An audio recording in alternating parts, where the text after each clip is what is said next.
Bonsoir à toutes et à tous, merci d'être avec nous, vous le savez, comme chaque jeudi soir, ici même, à 21h30, vous êtes très nombreux à nous regarder, l'audience est bonne, je vous en remercie, et bientôt sur la TNT, vous le savez, sur la chaîne numéro 23, et on est ravis de partager tout cela avec vous.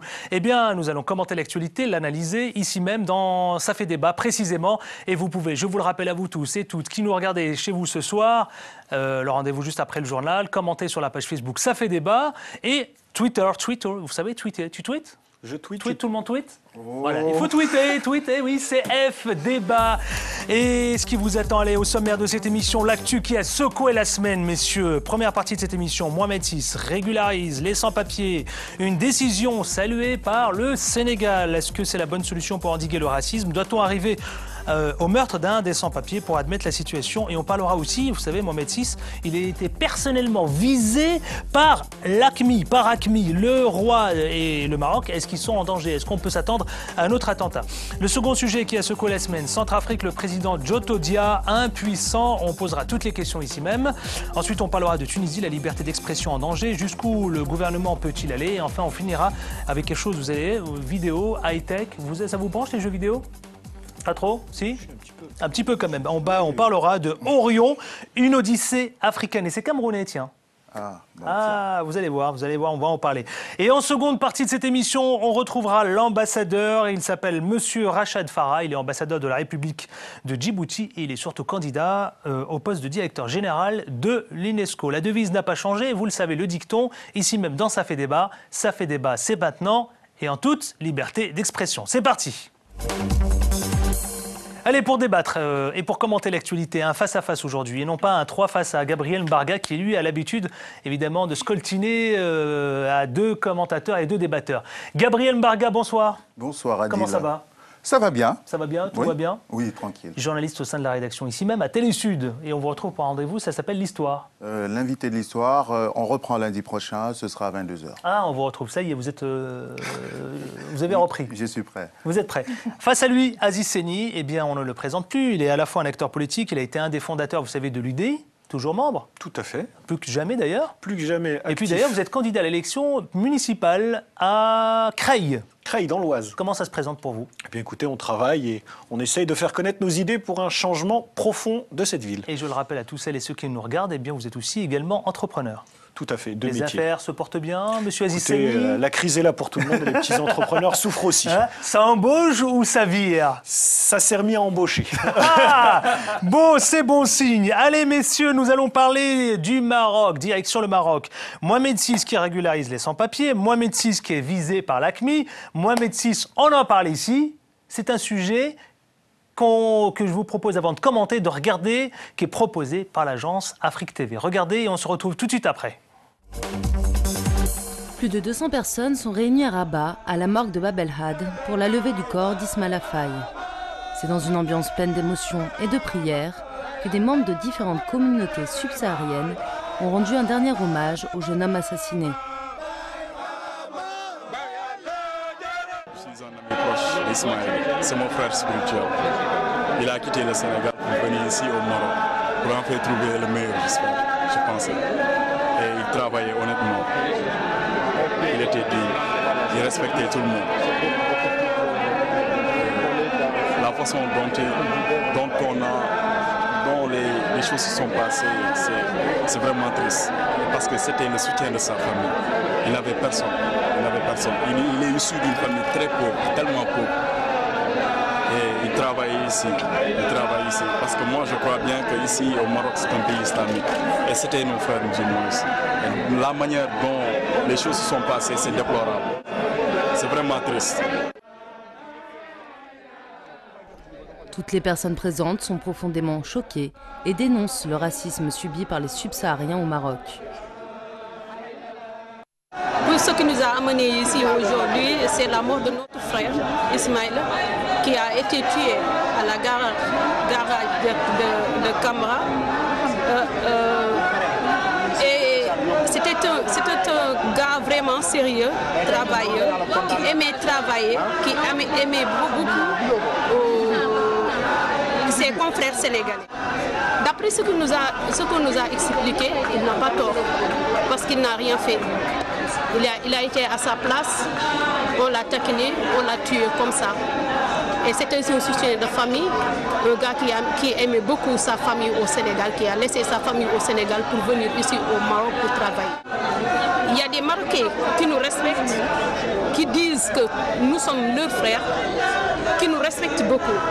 Mais il y a d'autres qui ne le sont pas, qui pratiquent le racisme, à vrai dire. On dit la vérité.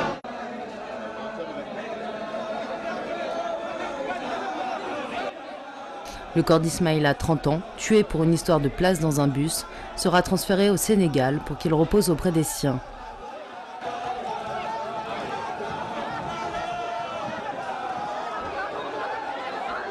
Les actes de racisme et de bavure contre les différentes communautés subsahariennes sont de plus en plus nombreux au royaume. De nombreuses histoires ont défrayé la chronique et montrent qu'il existe un vrai racisme à l'encontre de ces communautés au Maroc. Insultes, violences, la communauté subsaharienne exprime son ras-le-bol. La marche s'est terminée dans le respect du mort et dans un climat d'incompréhension et de tristesse face à ce crime. Je rappelle, cet événement s'est déroulé cet été, messieurs. Cet été même, on en a parlé suffisamment. On l'a même traité ici, même dans Ça fait débat. Alors, messieurs, effectivement, c'est quelque chose... Bon, évidemment, je vous laisserai commenter et débattre sur ce fait divers. Et puis surtout, le roi Mohamed VI, il a été complètement sensible face d'abord à ce qu'a vécu ce jeune homme, qui a été évidemment de façon très injuste. Et puis, Mohamed VI a décidé aussi de faire voter des lois contre le racisme et puis cette montée de racisme. Première question, messieurs. Est-ce que vous pensez, parce que Mohamed VI, il a annoncé cette nouvelle récente, il va régulariser tous les sans-papiers. Il s'adresse aux Africains subsahariens, il a dit « je vais désormais régulariser tous les sans-papiers ». Première décision. Une décision d'ailleurs qui a été aussitôt saluée par le Sénégal, au point où même le roi Mohamed VI est devenu très très populaire au Sénégal. Petit commentaire d'abord, messieurs. Gabriel Mbarga, Aziz Seni. D'abord l'émotion, parce que même si ça s'est déroulé cet été, là on revoit les images et c'est présent. Donc on est touché, c'est une lapalissade par l'histoire qui a conduit à ce drame. Donc on a d'abord envie de faire profil bas, parce qu'il y a des gens qui avaient des attaches avec ce Ismaël et qui peuvent nous regarder, donc paix à son âme. Maintenant, la réaction du roi va dans le bon sens, ça sert à ça la politique. La politique, ça sert à régler les problèmes. Quand on est dans un pays qui est pénétré comme ça d'un venin qui est en train de se distiller, il faut que les décisions soient prises au sommet. Il est normal que le Sénégal salue, comme tous les autres pays africains, mais ça va être compliqué pour le Maroc. Parce que comme, pour reprendre une expression qui est utilisée en France, dans des conditions beaucoup plus nauséeuses parfois, ça fera appel d'air, effet. Parce que si on régularise tout le monde, pourquoi ceux qui vont arriver le lendemain... Alors, il y a les lois contre le racisme et tout, je vais poser la question à Aziz Seni notamment et à Gabriel. Est-ce que c'est la bonne solution pour endiguer justement le racisme, le fait de régulariser par exemple les sans-papiers? Est-ce que, non, attendez, parce que c'est quand même, on est dans l'émotion. Bon, moi, c'est aussi mon rôle de faire avancer le débat. On est d'accord. Alors, je comprends bien, mais alors, essayons de comprendre, messieurs. Il y a cette situation, d'accord ? Le roi Mohamed VI décide de régulariser les sans-papiers. Je pose le cas d'ici même dans Ça fait débat. Est-ce que vous pensez que c'est une bonne solution pour endiguer, pour enrayer le racisme? Aziz Seni. D'abord, ce reportage et cet événement malheureux démontrent une chose, c'est que le racisme, la xénophobie, ça n'a pas de couleur, ça n'a pas de religion. On peut être en Europe, on peut être en Afrique, en Asie, tomber sur des cas comme ça, où par la peur de l'autre, parce qu'on ne connaît pas cet étranger, on peut avoir des réactions violentes, que je condamne d'ailleurs fermement, parce qu'il ne faut pas oublier une chose, c'est que le Maroc, les Marocains, c'est aussi un peuple d'immigration. Il n'y a pas une famille, je crois, au Maroc qui n'a pas quelqu'un en Italie, en Europe, en Amérique du Nord. Donc il ne faut pas oublier aussi que le Maroc, c'est, je crois, le deuxième ou troisième revenu. L'immigration, c'est quelque chose qui apporte certes, mais qui oblige aussi un certain comportement dans la population, en tout cas au Maroc. Ça, c'est le premier point. Le second point, ça ne m'étonne pas que le roi Mohamed VI ait cette disposition à l'égard du Sénégal. On connaît très bien les liens historiques, fraternels, j'ai presque envie de dire, entre le Maroc et le Sénégal. Absolument. Je pense qu'il a pris cette décision aussi eu égard à ses relations. Enfin, troisièmement, n'oublions pas que Mohamed VI, c'est un homme politique. Il prend des décisions réfléchies et pas uniquement sur le coup de l'émotion. Et je pense qu'il y a un contexte économique qui fait que quand on est le dirigeant d'un pays en croissance,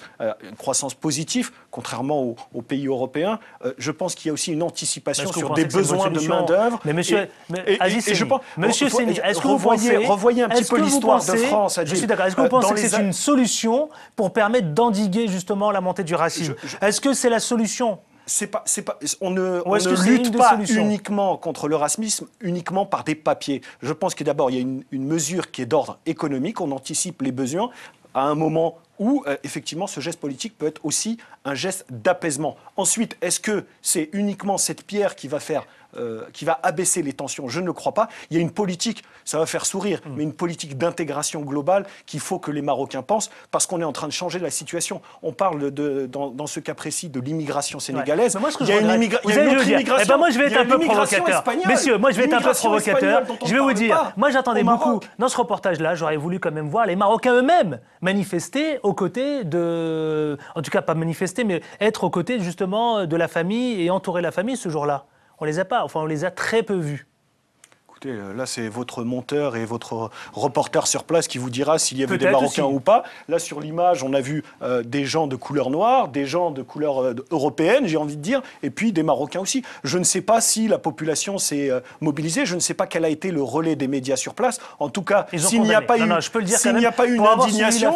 Pour avoir suivi l'affaire, les Marocains ont condamné cet acte horrible et odieux. Eh bien, vous voyez, vous répondez à votre propre question. Je parlais de ce moment-là, en tout cas précis, effectivement. Mais peut-être que vous avez raison. Peut-être que le journaliste a simplement s'est contenté de monter le sujet tel quel et que c'était une orientation qui était prise. Gabriel Barga, est-ce que c'est une solution parmi d'autres ? Ça va dans la bonne direction, oui. C'est évident. Mais c'est à ce point que j'étais arrivé tout à l'heure en disant ça va être compliqué pour eux parce que vous savez bien que les frontières ne sont pas contrôlables. Déjà, on est sur les mêmes terres, c'est vaste, il y a une partie désertique qui est très très difficile à contrôler. Ça va être difficile. Ça veut dire quoi? Ça veut dire qu'on ne résout pas ce type de problème uniquement, même si ça va dans la bonne direction, par une décision comme celle-là, parce qu'il y a un problème d'éducation dans nos pays. Il y a un problème d'éducation des masses à la tolérance, à l'acceptation de l'autre. Parce qu'on voit bien qu'il y a une montée, comme il le disait si justement, du racisme qui est malheureusement répandu aux quatre continents. Et puis ce racisme latent. Il y a un racisme même qui n'est plus latent, qui est déjà agissant, où on voit... On parlera de la Tunisie tout à l'heure sur un autre sujet, mais là-bas, c'est quotidien. Pour faire le parallèle avec la France, on a notre histoire, l'histoire de l'immigration en France. Il ne faut pas que le Maroc refasse les mêmes erreurs que les pays occidentaux. C'est-à-dire qu'on va régulariser tous les sans-papiers qui sont arrivés très bien. Mais ensuite, quid de l'éducation, quid du logement? Est-ce qu'on va recomposer des ghettos à la sortie de Casablanca, de Rabat, etc., et faire un peu la copie de nos banlieues en Occident? Ou est-ce qu'on va mélanger les populations? Bref, la question de la politique d'intégration est aussi importante. Alors, est aussi importante. Le Maroc, nouvelle terre d'accueil, Aziz Séni, Gabriel. Je pense que le Maroc, vu son taux de croissance, est un pays d'accueil. Je pense aussi, et nous l'avons vu à travers certaines images de ces Africains subsahariens qui voulaient aller à Ceuta et à Melilla, je pense que c'est aussi, et ça reste, un lieu de passage. Donc il y a aussi la réflexion, non seulement sur ceux qui s'installent, mais ceux qui veulent aller en Europe. Est-ce qu'on peut redouter des actes d'attentat? En tout cas, on peut redouter d'autres attentats, puisque je vous explique pourquoi. Ce sera ma dernière question dans le cadre de ce premier sujet. Mohamed VI, personnellement visé par AQMI. Le roi, est-ce qu'il est en danger? Le Maroc, est-ce qu'ils sont là face à une situation exposée? La transition est un peu outrageuse, M. Farkan. Passer de l'immigration à un terrorisme, vous me l'accorderez, mais c'est tout récent. C'est-à-dire que c'est une actualité qui date d'hier, précisément. Et je me devais d'en parler aujourd'hui. Dans le cadre de Ça fait débat. Donc c'est bien de rappeler qu'il n'y a pas forcément un lien entre immigration et terrorisme. Je pense que AQMI est en train de se développer malheureusement en Afrique et en Afrique du Nord et je crois que le Maroc n'est pas la seule cible de ces réseaux terroristes. Maintenant, je pense qu'il faut qu'il y ait une coordination Maroc, Algérie, Mauritanie, Mali, Sénégal pour essayer de lutter contre ce fléau et ce cancer. Allez, rapidement, en quelques secondes. En quelques secondes sur l'immigration, ça pose la question d'une intégration à l'échelle africaine. Parce que la question d'une intégration africaine va se poser, puisque ce sont des terres qui appartenaient à tous ces gens-là depuis des siècles, depuis des millénaires. Vous savez qu'il y a des Noirs au Maroc qui ne sont pas simplement des esclaves, il y a des gens qui ont toujours vécu là. Donc, quel est l'identité africaine aujourd'hui? Parce qu'elle est divisée par des choses récentes, comme la religion, parce que les peuples qui sont là, ils sont antérieurs à toutes les religions qui sont chez nous. Ils sont divisés aujourd'hui par des questions économiques. Et puis, pour parler du terrorisme, évidemment que ces groupes, les pays comme le Maroc les intéressent, qui n'ont pas réussi à déstabiliser jusqu'ici. On voit bien comment ils essayent de faire l'effet domino. Jusqu'ici, le Maroc a échappé. Allez, Léon, on est obligé. La France a un rôle important aussi à jouer en matière de co-développement, parce que c'est le bassin méditerranéen et il ne faut pas importer ces réseaux-là en France. Allez, messieurs, s'il vous plaît, on passe à ce second sujet ici même qui a frappé notre... en tout cas, qui nous a frappé d'abord, nous ici, qui a frappé, ça fait débat. Je veux parler de la Centrafrique. Eh bien, la Centrafrique, messieurs, on va la commenter. On va commenter ce sujet qui est très compliqué. Vous allez vous comprendre pour les raisons pour lesquelles, entre la Seleka, entre Michel Djotodia, entre la réconciliation, entre un pays où règne évidemment une terrible insécurité, on vous propose tout de suite de regarder ce sujet proposé par la rédaction de Télé Sud et on revient tout de suite ici même dans Ça fait débat pour commenter cette actualité. Après les violences de ce week-end, la tension reste toujours vive à Bossangoa. Dans cette ville du nord du pays, les affrontements de la semaine dernière ont pris une dimension confessionnelle. Les anciens rebelles du Seleka avaient riposté violemment après une attaque de combattants fidèles à l'ancien président François Bozizé. Plus d'une centaine de personnes avaient trouvé la mort et plusieurs maisons incendiées. Aujourd'hui, les chrétiens, tout comme les musulmans, vivent dans la crainte de nouveaux règlements de compte. Beaucoup ont déjà fui la ville de Bossangoa et plus de 4000 personnes auraient trouvé refuge à l'évêché de la ville pour se mettre à l'abri des règlements de compte. Médecins sans frontières qui assistent les populations sur place se dit inquiet de la situation et tire la sonnette d'alarme. MSF s'inquiète énormément sur la dimension de violence vue parce que nous avons traité plusieurs blessés de guerre. Des personnes blessées violemment et ils nous rendent compte qu'eux seraient ciblés parce qu'ils faisaient partie d'une certaine religion. C'est cette dimension religieuse qui nous inquiète énormément. Les violences de ce week-end ont coûté au général Dole Waya son poste de chef d'état-major des armées. Ce général qui officiait déjà sous le régime de François Bozizé a été limogé mardi par le président Michel Djotodia pour avoir failli à sa mission. Une mission de sécurisation difficile à remplir. Des milliers de soldats pro-Bozizé sont toujours dans la nature et les anciens rebelles de la Seleka sont incontrôlables. Le ministre de la Sécurité publique les reconnaît. Après 6 mois aux commandes du pays, de nouveaux pouvoirs centrafricains ont du mal à contrôler son territoire en dehors de la capitale Bangui. Les troupes ne sont pas du tout contrôlées. Le chef de l'État n'est pas au courant de cette équipe qui est partie. Le Premier ministre, le gouvernement n'est pas au courant. Alors, qui a envoyé cette équipe? Ce sont des généraux, ce sont des colonels qui ont des troupes, qui ont des armes, qui ont des véhicules et qui sont des électrons libres. La représentante des Nations Unies chargée des affaires humanitaires, Karina Imonen, s'est rendue jeudi à Bossangoa. Elle a lancé un appel aux autorités de Bangui à agir vite afin de mettre de l'ordre dans le pays. Alors on va tenter de comprendre ici même dans Ça fait débat, très compliqué la Centrafrique, et puisqu'effectivement tu nous le rappelleras ici même dans Ça fait débat, Gabriel Mbarga, cette histoire, comment dirais-je, elle date, c'est de longues années, effectivement où on tente de faire régner en tout cas l'ordre et puis surtout d'avoir une stabilité politique qui permette en tout cas aux habitants de vivre sereinement. Ce n'est pas le cas aujourd'hui, on va tenter de comprendre. Alors après avoir dissous la Seleka, est-ce que le président finalement Djotodia, est-ce qu'il peut reprendre le pouvoir? Parce qu'on a l'impression que ça lui échappe totalement là, il est largué le pauvre, Gabriel. Alors, il n'est plus du tout au pouvoir, là. Il dirige plus le pays là. Alors, il y a eu un coup d'État en Centrafrique il y a 6 mois. Le président Bozizé a été renversé par ce mouvement qui s'appelait la Seleka, qui a porté Michel Djotodia au pouvoir. Ce qui se passe, c'est qu'il est aujourd'hui otage de ceux qui l'ont porté au pouvoir, comme c'est souvent le cas dans les coups d'État, parce que ce sont des troupes qui se sont agglomérées, souvent de manière hétéroclite, et qui parfois venaient même de très loin. De la Centrafrique, on parle de Soudanais, on parle de beaucoup de gens. Et même que ce mouvement serait infiltré par quelque chose qui est proche de la mouvance, on va dire, islamiste, entre guillemets. La Centrafrique est majoritairement plutôt une terre chrétienne. Donc, il arrive au pouvoir porté par des gens qui ont été payés par des soutiens étrangers qui espéraient des intérêts par la suite. Et aujourd'hui, comme on l'avait vu en RDC il y a une quinzaine d'années, on vous porte au pouvoir, mais il y a des seigneurs de guerre qui sont là, qui essayent de se servir. On aimerait comprendre un truc, c'est que le conflit qui se poursuit attise les tensions, vous le savez, terribles entre les musulmans et les chrétiens d'un côté, faisant craindre même une guerre confessionnelle. Vous, acteur politique, est-ce que ça vous fait bondir? Bien sûr que ça me fait bondir. Ça me fait bondir parce qu'on est toujours dans la même attitude, c'est-à-dire d'attendre le drame pour pouvoir intervenir. Peut-être intervenir. On est capable de se scandaliser pour le Mali, on est capable de s'insurger pour la Syrie. Et là, on a sous nos yeux quelque chose qui se déroule, sur lesquels on peut peut-être anticiper des événements malheureux. Et pourquoi la communauté internationale... Alors moi, j'aime bien une chose, c'est que Bozizé, ici, François Bozizé, vous savez qu'il est à Paris en ce moment. Il est à Paris, hein. Tout le monde le recherche. En même temps, on a le silence d'Hollande, le silence de la France. Comment on peut l'expliquer, ça? Pourquoi la France n'agit pas, là? Concrètement, là, elle peut le faire. D'un point de vue diplomatique, c'est assez délicat parce que l'histoire entre la France et l'Afrique est celle qu'elle est et que l'intervention française est toujours interprétée comme une ingérence post-coloniale. Et donc, je pense que la France doit être très, très mal à l'aise. Je ne suis pas au Quai d'Orsay, je ne suis pas diplomate de formation, mais je pense que c'est un petit peu cet angle-là. Maintenant, il y a l'Union européenne, quand on ne veut pas être trop exposé, on peut aussi, on a un outil qui s'appelle l'Union européenne qui pourrait prendre la parole sur un sujet comme celui-là. Maintenant, pourquoi on ne le fait pas?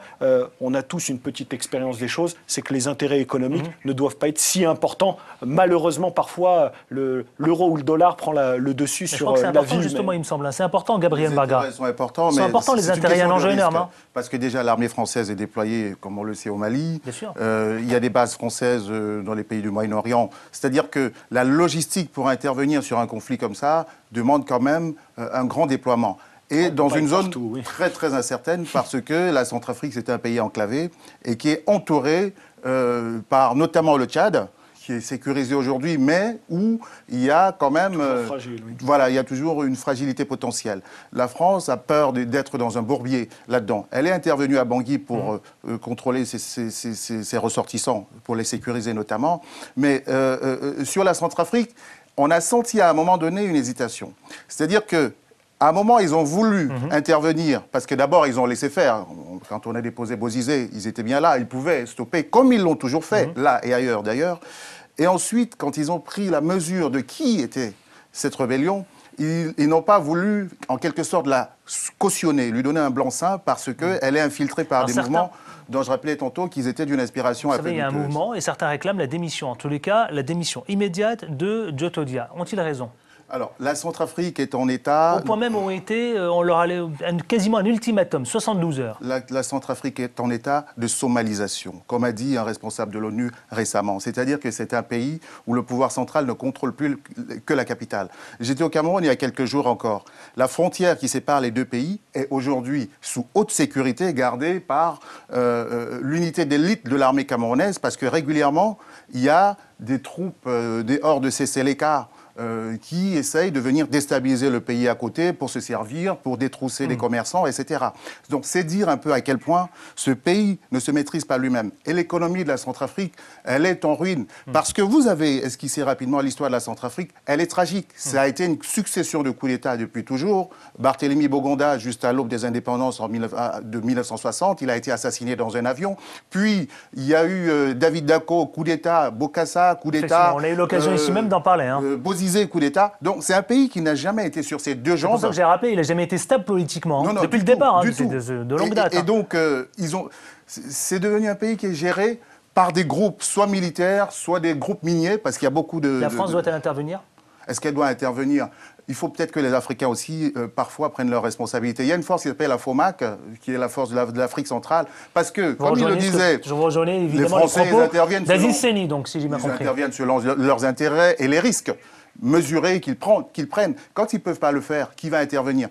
L'Afrique centrale a essayé de jouer les médiateurs en Centrafrique, mais est-ce qu'ils ont suffisamment de forces militaires pour stabiliser tout le pays? On peut peut-être les accompagner, mais il faut une volonté politique commune et forte. Une volonté politique commune et forte? Je pense que ça peut jouer au niveau... Oui, ça me parle. Je pense que ça peut jouer au niveau de l'Union européenne, voire de l'ONU. Et ce que je regrette toujours dans ces conflits-là, c'est qu'on n'anticipe pas et qu'on attend toujours le drame humain. Allez, on passe à ce troisième sujet. On en a parlé ici suffisamment et largement. Il a occupé une grande place ici même dans Ça fait débat. Je veux parler de la Tunisie. La Tunisie, on continue à la traiter ici, à la commenter. Et bien justement, liberté de la presse, la révolution a-t-elle été une illusion? On va parler du rappeur qui a été tabassé, Ouad El-Khan. Vous savez, on l'a traité ici même. Et puis les médias qui se sont mis en grève. Justement, regardons ces images qui nous sont parvenues par nos confrères d'une télévision tunisienne, pardon, je regarde en même temps mes notes. Ce que je vous propose de regarder tout cela et on revient ici même dans Ça fait débat pour commenter cette actualité, notamment les journalistes, et on les soutient nous aussi, qui ont massivement investi la rue. Regardez.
Allez, retour, justement, on en parle. La Tunisie, messieurs, et la liberté d'expression et puis la liberté de la presse, vous savez que j'y suis attaché, terriblement. Ah oui, oui, oui. Hein, oui, oui. On se connaît maintenant. Oui, bien sûr. Moi, je pense qu'on doit être les défenseurs de cette liberté d'expression. Et justement, parlons-en, la liberté d'expression en danger. Jusqu'où le gouvernement peut-il aller? Tiens, je vais m'adresser un peu à notre acteur politique de l'UDI, M. Aziz Seni. La liberté de presse, la révolution a-t-elle été une illusion? Je pense qu'avec... Sans pratiquer la langue de bois. C'est vrai, complètement une illusion. Farkan, je n'ai pas été formé à l'ENA. La langue de bois, je ne la connais pas, je ne la pratique pas. Mais que vous le vouliez, je ne l'ai pas fait en deuxième langue. Que vous le vouliez ou non, monsieur Aziz Seni, c'est le cinquième par pouvoir, définition, la presse, et vous le savez, un acteur politique, de toute façon, il est formaté. Allez, je vous écoute, allez-y. Je partage pas ce que vous dites. Mais la presse, c'est le cinquième pouvoir, les médias, c'est le cinquième pouvoir. Quand vous avez une révolution telle qu'elle s'est passée en Tunisie, que vous avez un pouvoir par la presse avec des outils qui ne sont plus ceux qu'on a connus dans les années 80, on déclenche une révolution sur un tweet, sur un message sur Facebook. Tous ces outils-là qui sont... été déclenchés via les réseaux sociaux. Tout à fait. Vous avez raison de le rappeler sur Facebook, il faut le rappeler parce que les médias, c'est une chose, les outils disponibles pour les médias, c'en est une autre. Donc je pense que tous ces outils-là constituent un véritable pouvoir. Est-ce que c'est un pouvoir utile à ceux qui, aujourd'hui, ont détourné la révolution? Je pense qu'il y a là un obstacle et qu'ils essayent de supprimer ce cinquième pouvoir pour en garder que 4, peut-être 3, peut-être qu'un seul d'ailleurs. On a peut-être le sentiment qu'on est en train de se rediriger vers une autre forme de dictature. Ah mais c'est quoi? Non, mais les formes de dictature. Moi, ce qui m'intéresse, Aziz Seni, Gabriel Barga. Oui, je suis d'accord. Mais ce qui m'intéresse, regardez, les médias en grève, vous les avez vus sur ces images-là. Enfin, on le vit. Il y a pas, c'est pas 5 ou 10 personnes. C'est des milliers de personnes qui manifestent là. C'est les médias qui sont en grève, qui réussissent à obtenir la libération de leurs confrères, vous savez, qui a été libéré. Mais est-ce que c'est seuls les rapports de force qui sont efficaces? Est-ce qu'il faut un rapport de force pour que ça soit pour libérer quelqu'un? Est-ce qu'il faut un rapport de force pour, par exemple, comme l'a vécu le Maroc, pour retirer la grâce? En Tunisie, par exemple, les médias, est-ce que c'est le rapport de force qui compte? Alors, il faut d'abord... On a utilisé des mots trop tôt, peut-être. On a parlé de révolution par-ci, par-là. Il a dit il y a des gens qui ont détourné la révolution. Il s'est passé que le président Ben Ali a été déposé et qu'il y a eu un mouvement populaire qui aspirait à quelque chose de plus aéré et de plus démocratique. Et comme souvent, ça a été capté par les groupes qui étaient mieux organisés. Et dans le cas tunisien comme ailleurs, c'était des groupes qui sont d'inspiration religieuse, disons ça comme ça. Quand ils arrivent au pouvoir, on connaît leur culture, on connaît leur rapport à la presse. C'est ce qu'ils appliquent. Ça se voit dans d'autres pays de façon encore plus ferme et fermée. Même la Turquie, aujourd'hui, qui est le modèle qui a inspiré, y compris la Tunisie, c'est un pays qui a besoin d'air. Donc, ils ne sont pas prêts de lâcher. C'est vrai qu'à un moment donné, la Tunisie, quand même si sous Ben Ali, on ne va pas dire c'était l'Eldorado du journalisme, mais quand même, aujourd'hui, non seulement c'est verrouillé, mais il y a une inspiration, il y a des lois qui sont allées dessus pour verrouiller, pour museler. pas seulement la presse, mais même tout ce qui est judiciaire aujourd'hui en Tunisie. Je voudrais juste rappeler une chose, parce qu'on a l'impression que tout doit aller très vite, etc. Si on prend le parallèle avec la France, entre le moment, la Révolution française et l'avènement de la Première République, il se passe quasiment 100 ans, et entre-temps, vous avez des choses ignobles qui se passent, entre autres la terreur. Qu'est-ce que vous voulez nous dire par là, ce que je veux dire, c'est que la Révolution, la Révolution a été l'élan, et puis il va y avoir une structuration, et des passages qui, à mon avis, sont des passages quasiment obligatoires. Le fait que d'aller chercher avec la force, imposer la liberté de la presse, je peux vous dire que même dans des démocraties dites établies, c'est pas évident. Donc souvent en France, en Allemagne, en Italie, on a encore des débats sur cette fameuse liberté d'expression, liberté de la presse. Donc ne demandons pas à une révolution qui vient de se produire tout de suite d'être sur le modèle occidental ou américain ou d'autres qui sont souvent des d'ailleurs de l'Occident. Vous croyez vraiment? L'Occident a toujours été un exemple. Non, je pose la question de façon provocatrice. Je vais citer Churchill, la démocratie c'est le pire des modèles, mais on n'a pas trouvé mieux. C'est la dictature de la majorité. Enfin bon, tout ça ne répond pas forcément à la question. Je pense que les médias doivent trouver leur place et leur liberté dans une démocratie qui est une démocratie naissante en Tunisie. Laissons les Tunisiens être maîtres de leur destin aussi. Vous avez suivi l'actualité concernant ce rappeur qui s'appelle Oued El 15 ? Qui a été arrêté parce qu'il avait chanté... Il a été tabassé et à nouveau inculpé. Alors Oued El 15, pourra-t-il rapper un jour sans qu'il rencontre de difficultés? Est-ce qu'il pourra rapper de façon très libre? Est-ce que ce rappeur, par exemple, qui a des mots très crus, il rappe. Le rap, c'est le langage de la rue, je ne vous l'apprends pas. Et quand il est maintenant, grâce à cela, devenu une véritable star, vedette, ça a dépassé même d'ailleurs la Tunisie. D'accord?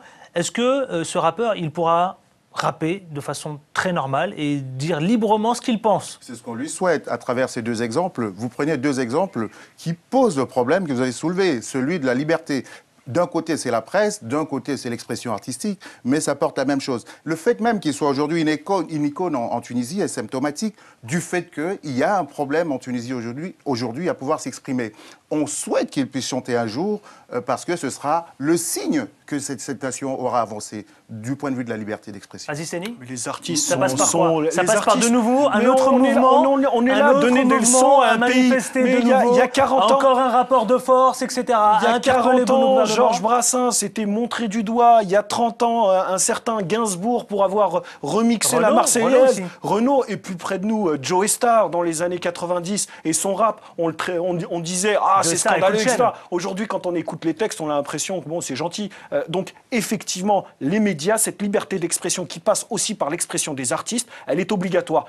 Ce rappeur paye un peu les pots cassés, il est le premier, il pousse les portes, d'autres vont arriver derrière. Je suis sûr que dans 5 ans, les mêmes textes feront sourire les Tunisiens en disant oui, d'accord, c'est gentil. Et la provocation, les artistes, ce sont des provocateurs, ce sont des gens qui sont là pour faire émerger les consciences. Donc c'est normal, il est dans son rôle, c'est comme les humoristes, c'est comme un certain nombre d'acteurs qui sont là pour faire prendre conscience. Les politiques d'ailleurs sont aussi là pour ça. Allez messieurs, pour finir justement cette première partie d'émission, ici même dans Ça fait débat, tous les jeudis à 21h30, je vous le rappelle, pour celles et ceux qui viennent de nous retrouver, vous savez, vous pouvez commenter, réagir, je vous invite à le faire, oui, sur la page Facebook Ça fait débat, vous êtes nombreux à le faire, et puis je vous en remercie. Et puis sur Twitter, c'est F débat, nous allons parler de jeux vidéo. Est-ce que vous êtes, messieurs, amateurs de jeux vidéo ? Comme ces footballeurs, par exemple. Je passe de temps en temps et je m'arrête à jouer. J'aime bien, on caricature les footballeurs, mais c'est vrai, moi j'aime bien les jeux vidéo. Oui, c'est un loisir. C'est un loisir. Oui. Ouais, vous êtes amateur? Mais moi, je suis resté old school. Je suis old resté school sur Pac-Man. C'est quoi old school? Oh là là. Et Gabriel alors? Moi, je regarde jouer. J'apprécie les autres faire. Moi, je sais pas. J'ai pas assez de dextérité pour ça. Dextérité technique? Oui, peut-être pas. Peut-être pas. Allez, on va en parler justement. On va aller direction le Cameroun, messieurs. On va découvrir quelques images. Vous avez vu, juste derrière nous ici, les écrans. Vous allez voir des images qui défilent. Et on va découvrir un truc qui s'appelle Orion. Alors j'adore. Orion, c'est une odyssée africaine. Ma première question, c'est que ce jeu africain, est-ce qu'il peut lever des fonds? Première question. Ma deuxième question, est-ce que vous pensez vraiment qu'il peut dépasser les frontières continentales et intercontinentales, les jeux vidéo? Quand ça émane par exemple du Cameroun? C'est un peu, je vous trouve dans votre question, elle est très surprenante. Parce qu'il est africain, il ne pourrait pas lever des fonds. Parce qu'il pèle les pauvres à avancer. C'est assez surprenant. Pas du tout. Quand on voit par exemple, attendez. Aujourd'hui, avec la mondialisation, si vous avez un bon produit, au Pakistan, au Bangladesh ou en Afrique, non, je suis désolé. Quand c'est des Américains ou des Japonais, ça fait un carton. Par exemple, je parle de JT à 5. 800 millions de dollars de ventes dès le premier jour. 800 millions. Et quand on a affaire à Orion, une odyssée africaine, eh ben les mecs, ils peinent. Ils peinent à avancer. Mais ils peinent parce qu'il faut les connexions. Mais si c'est un bon produit, pourquoi ils ne leveraient pas de fonds? Il y a des banques en Afrique, il y a des investisseurs, il y a des fonds d'investissement. Vous regardez ça comme de très loin en disant est-ce qu'ils vont y arriver? Vous pensez que c'est Kirikou qui a créé son jeu vidéo? Détrompez-vous, Aziz Seni, justement, ils se sont adressés à tout le monde. Et ils ont ils ont transmis un message que nous, et moi en tout cas dans Ça fait débat, je veux relayer. Ils réclament 75 000 €. Ils en sont à peine à 1 500 €. Et ils réclament. Donc, je regarde tous celles et ceux qui peuvent aider. Ils ont besoin. Tous celles et ceux qui nous regardent ce soir, Orion, une odyssée africaine, ont besoin de 75 000 €. Eh bien, ils ont, en ce moment même, 1 500 €. Écoutez, je vous le dis, autour de cette table, donnez-moi leurs coordonnées. Je les mettrai en contact avec des business angels qui, je suis sûr, trouveront fort intéressants leurs produits. En tout cas, j'espère qu'ils le regardent au Cameroun. Et ensuite, la partie... Donnez un mail, par exemple, de business. as@azisseni.fr, c'est mon email qui m'envoie le business plan. Bon, alors en tout cas, voilà, c'est dit. Au moins, on a un entrepreneur, je pense qu'il ne peut pas être plus clair, effectivement. Il peut vous aider, il est là, ici même, dans ce plateau-là. Il a laissé son mail, donc n'hésitez pas à lui envoyer un mail. Il y a la partie la plus importante. Ils peuvent être produits, mis sur le marché, mais il faut que les Africains apprennent à consommer des produits locaux. Parce que nous, on a toujours les yeux tournés. C'est ce qu'on appelle l'aliénation, les yeux vers l'étranger. Quand quelque chose est de chez nous-mêmes, on a tendance à regarder ça, comme une curiosité. Certains pays savent le faire, par exemple le Nigeria. Il y a des groupes de musique au Nigeria qui vendent des millions d'exemplaires. Là, c'est la partie anglophone. Oui, ils ont une autre mentalité. Ils ont une autre mentalité, ils sont bons, ils sont meilleurs. Nous, côté francophone, on est très en retard. On est très en retard. Et là, Orion, c'est 100% africain. C'est 10 ans, ça fait 10 ans, messieurs, qui travaillent sur ce projet-là. C'est un problème d'identité culturelle. À partir du moment où on se sent représenté dans une création, on a déjà un attachement qui peut pousser à l'achat. Le problème, c'est que quand on est d'une culture qui a été totalement ébranlée et qu'aujourd'hui, on parlait de la francophonie l'autre jour, et qu'aujourd'hui on est plus sensible à quelque chose qui vient d'ailleurs qu'à quelque chose qui est fait chez soi, regardez la décoration dans les maisons. Je vais prendre des exemples simples. Ils vont vous décorer avec des trucs qui viennent d'Italie, de partout. Pourtant, il y a des artisans géniaux juste à côté. C'est le même phénomène. Alors, businessman, je vais m'adresser à l'homme d'affaires que vous êtes, Aziz Seni. Le jeu vidéo africain, attention, peut-il concurrencer les Américains et les Japonais, par exemple? On ne concurrence pas en fonction d'une nationalité, mais en fonction d'une qualité de produit et d'un marché en face. Le jeu vidéo, d'abord, moi je trouve très sympa, et vraiment je les félicite d'avoir cette vision internationale, d'être ambitieux sur ce marché, d'aller conquérir de nouvelles parts de marché à l'extérieur. L'exportation africaine en aura peut-être et sûrement besoin. Après, qu'ils soient africains ou un autre produit, je pense qu'il faut qu'ils rencontrent leur marché. Alors bien évidemment, la question des fonds et de l'investissement est une question importante. Il y a une question aussi de distribution. Je pense que plus que d'argent, c'est peut-être les réseaux et les connexions qui leur mentent sans vouloir faire de jeu de mots. C'est vrai là. C'est peut-être les connexions. Donc c'est les réseaux de distribution. Donc il existe des réseaux de distribution, il faut y accéder, pouvoir présenter son produit, et c'est surtout ça qui manque parfois. Moi, je le vois beaucoup auprès des entrepreneurs. Ce qui manque, c'est la rencontre entre le produit et ceux qui décident de le distribuer. Gabriel, vous êtes d'accord avec ce que dit en ce moment même Oui, c'est très juste. C'est très juste ce qu'il dit. C'est les réseaux, c'est les connexions. Pour que ça voit le jour. Pour que ça voit le jour. Mais maintenant, pour que ça marche, c'est autre chose. Parce qu'un produit porte un regard. Ça porte une âme. On ne peut pas s'adresser à la terre entière comme ça. C'est pas possible. Si les Américains le font, c'est parce que le monde est un peu américanisé, quelque part. Vous voyez ce que je veux dire? C'est-à-dire, ils visent qui? Quelle est l'âme de ce produit? Est-ce que c'est une âme... Je ne suis pas contre le fait d'aller vers les autres. Il faut aller vers les autres. Mais souvent, on est meilleur quand on est soi. Bon, allez, messieurs, merci beaucoup. Un jeu vidéo comme Tomb Raider, par exemple, qui a été un carton mondial, je pense que s'il avait été créé par des Africains, des Pakistanais ou des Péruviens, aurait fonctionné de la même manière, aurait été intéressant et aurait trouvé son marché. Maintenant, c'est vraiment, je pense, c'est l'argent et la mise en connexion avec le distributeur. Ils sont à la recherche, pour celles et ceux qui nous regardent, justement, de 75 000 €. Si vous pouvez les aider, écoutez, tant mieux. Vous pouvez, n'hésitez pas à vous adresser même dans Ça fait débat sur Télésud.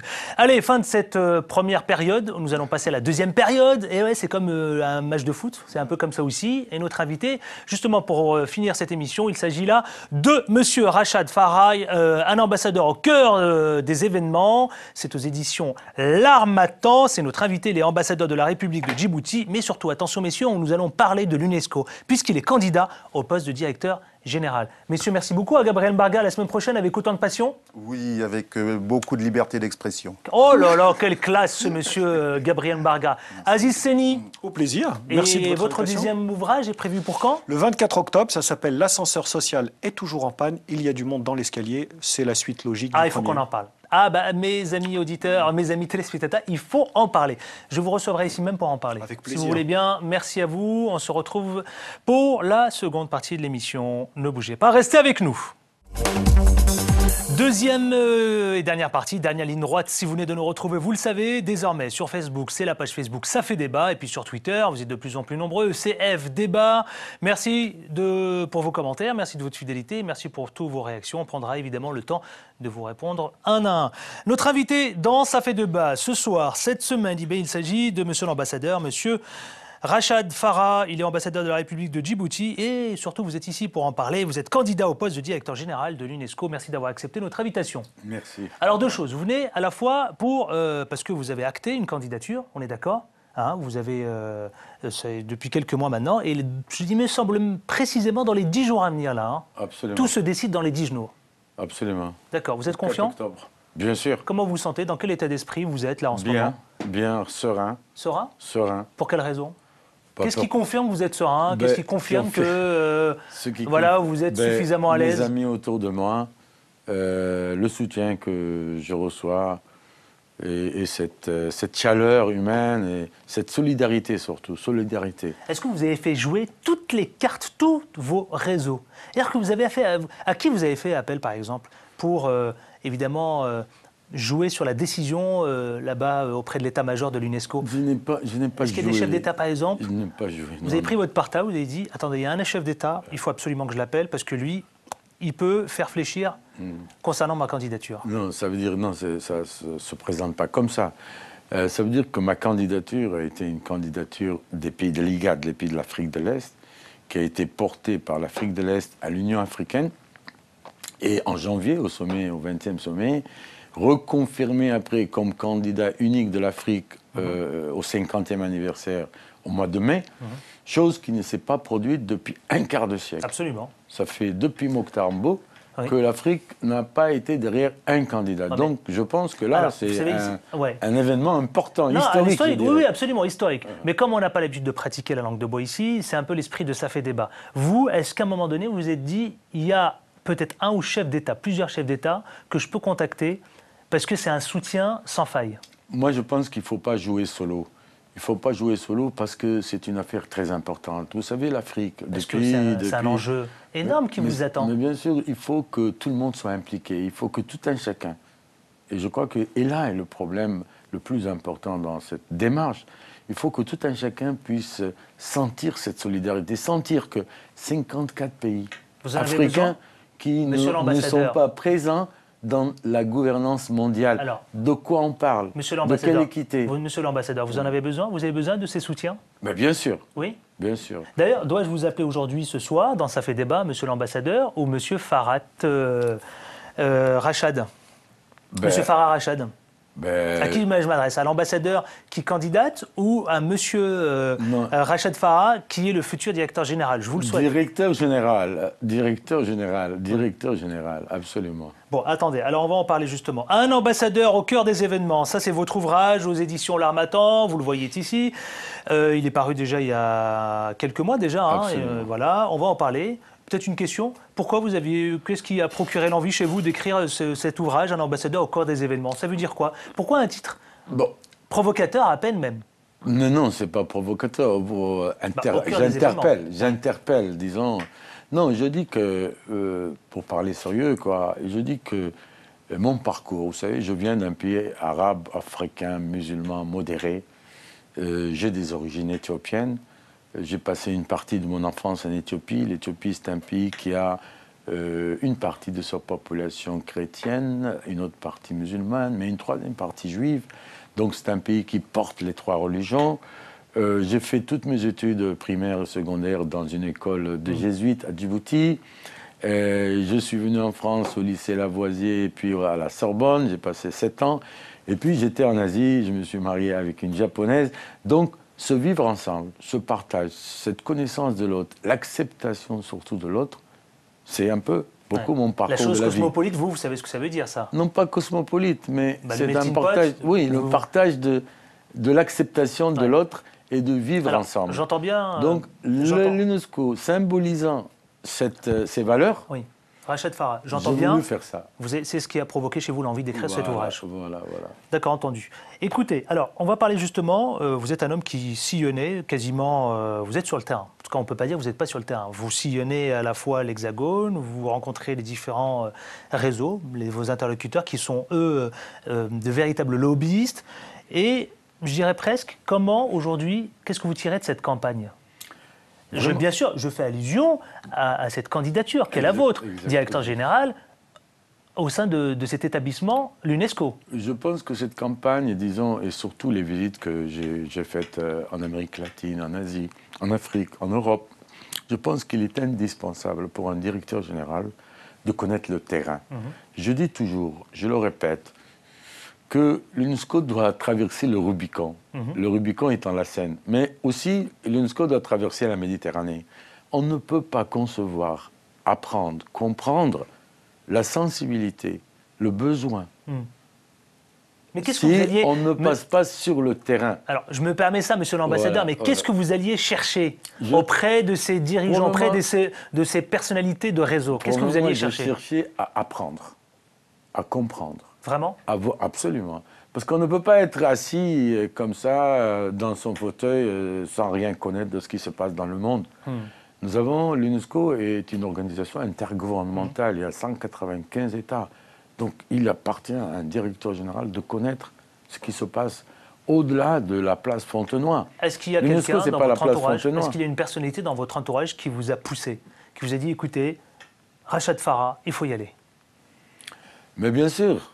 Qui, par exemple? Bien sûr, il y a plusieurs personnalités, des amis à moi, des amis autour de moi, qui, depuis 1 an, 2 ans, me demandent, ils me disent, tu es vice-président du groupe africain, tu es à l'UNESCO depuis 9 ans, tu es très visible et audible au sein de l'UNESCO, tu as des valeurs que tu défends. Et puis cette passerelle entre l'Afrique et le monde arabe. Et l'Afrique, le monde arabe, la conférence islamique, le monde musulman, et puis le Sud en général. Et puis surtout, je constitue ce Nord rallié, ce partenariat avec le Nord, le pont. Alors, dites-moi sérieusement, monsieur Rachid Farah, qu'est-ce qui vous plaît? C'est le pouvoir? Non, quel pouvoir? C'est quoi? Non, moi je pense que actuellement, le Sud est composé de 5 milliards d'habitants. Ces 5 milliards, 60% de ces 5 milliards, c'est une population jeune de moins de 30 ans. Si cette jeunesse ne s'approprie pas les valeurs de l'UNESCO, non seulement les valeurs d'une conscience occidentale, mais les valeurs de ce que nous appelons à l'UNESCO l'universel réconcilié. Absolument. Celui de Tagore, celui de Neruda, celui de Aimé Césaire. Tout cela, cet univers. Si notre jeunesse s'approprie ces valeurs, je pense que nous pourrions aller vers une humanité plus apaisée. Ça va très vite. Très vite, monsieur l'ambassadeur. Ouais. Il faut absolument qu'on parle de votre candidature. Dites-moi, qu'est-ce que vous répondez à tous celles et ceux qui vous ont interpellé, justement, qui ont écrit une lettre ouverte aux membres du comité exécutif à l'UNESCO? Je pense que vous connaissez, vous avez pris connaissance de la lettre qui a été écrite par des gens de la culture, des artistes et des gens de la culture qui vous ont interpellé en disant que ce n'était pas une bonne chose pour vous de postuler en tant que directeur général. Vous leur répondez quoi s'ils vous regardent ce soir? Moi, je leur réponds qu'ils ont tort, qu'il faut qu'ils voient les soutiens que j'ai de la communauté africaine. Vous avez pris connaissance de ce courrier? Non. Cette lettre ouverte, justement. Mais sachez aussi que j'ai eu la diaspora africaine à l'ambassade. J'ai eu plus de 400 personnes qui sont venus parce que moi je porte un projet pour la diaspora. Ceux qui vous écoutent, les artistes et ces personnalités de la culture, vous leur répondez, vous leur dites vous avez tort, vous avez raison? Je dis qu'il faut qu'on voit ma vision, il faut qu'on voit les projets que je porte, il faut voir un peu ce que j'offre moi à la diaspora africaine, par exemple. Je ne parle pas de la diaspora seulement en France, je parle de la diaspora également en Europe, je parle de la diaspora en Amérique latine. Je veux monter des maisons de culture africaines.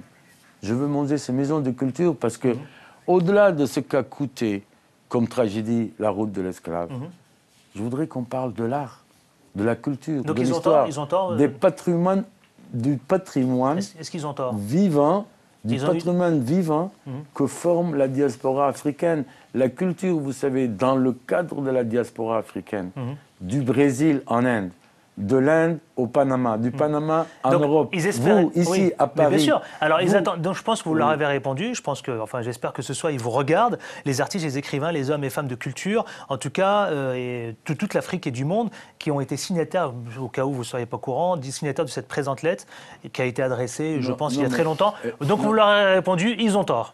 Non, j'ai répondu, il faut qu'ils voient ce que je porte. Alors, dans ma parlons-en vision. justement ce que vous portez. Justement, mais monsieur vous savez l'ambassadeur. vous savez S'il qu'il y vous a plaît. 2 jours, j'ai organisé une réception pour 100 personnes, sans intellectuels. J'ai eu plus de 250 intellectuels qui étaient venus m'écouter, m'entendre, mais surtout à la fin, signer une pétition. Alors, Une quelle est- pétition pour me Alors, soutenir. Parlons-en, monsieur Voilà. l'ambassadeur, justement. L'Afrique et le monde arabe, pourquoi est-ce qu'on peut parler de passerelle?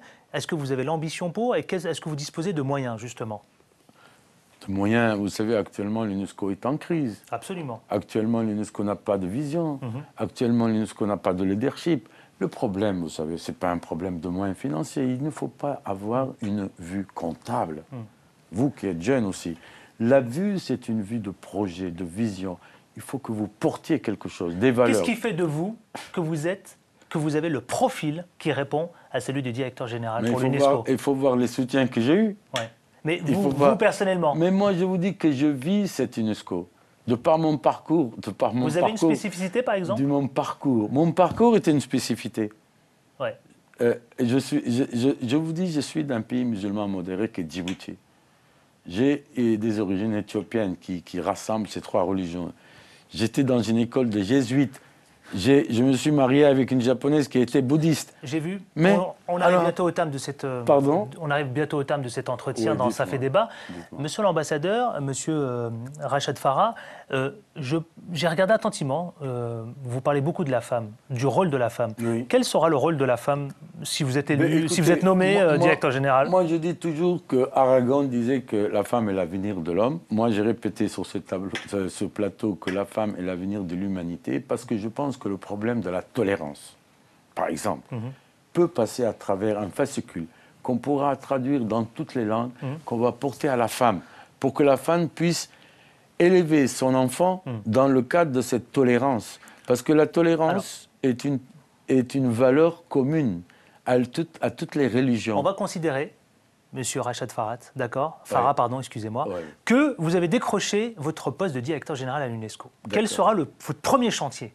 Le premier chantier sera, moi je visiterai les pays qui représentent les maillons faibles de l'humanité. Je visiterai la Somalie, les Comores, ces pays, la Mauritanie, ces pays qui ont besoin de l'UNESCO. Bien sûr, je ne laisserai pas les autres pays, mais je crois qu'il faut donner un espoir à ces pays qui en ont besoin. Ce sera votre premier chantier. Ça sera mon premier chantier.